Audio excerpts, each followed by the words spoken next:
আমরা দেখতেছি দক্ষিণের যে রাস্তাটা আমাদের তালগাছতলে, ওইখানে সন্ধ্যার পরে গেলে একটা রোমারম একটা আড্ডা চলে আসে। এই জায়গাটা থেকে মেরকোট থেকে লোক আসে এখানে গাঁজা খায়। মেরকোট কুকুডা ওই সাইডে লোক আসে ওইখানে আমাদের ওই গাছগুলোর নিচে বসে আড্ডা দেয়। আসলে এটা একদিনে বন্ধ করা সম্ভব না।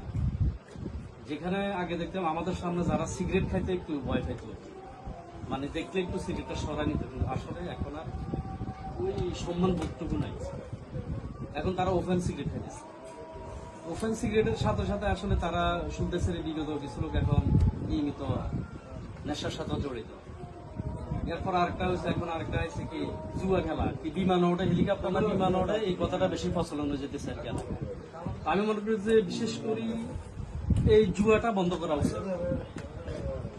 জুয়াটা বন্ধ না করলে যে তাদের কর্ম ফেলে তারা যেটা দিয়ে সে ইনকাম করবে, তার ফ্যামিলি চলবে, ওই জিনিসটা সে বিক্রি করে জুয়া খেলতেছে, যেটা আমি দেখতেছি আর কি। ইতিমধ্যে সে একটা গাড়ি, অটো গাড়ি চালাইতেছে, কিন্তু গাড়িটা বিক্রি করে সে জুয়ার সাথে মিশে যাইতেছে।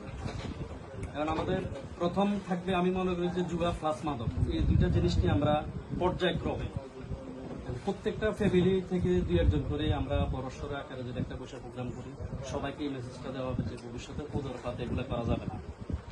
যাদের গাইডলাইন আছে তারাও ওই আলোকে তাদের বাচ্চা কাচ্চা সবাই সাবধান করতে, তাহলে আমরা মনে হয় যেন এই বিপদগ্রস্ত ইয়ে থেকে আমরা উদ্ধার হতে পারবো। এইগুলো আমি আমার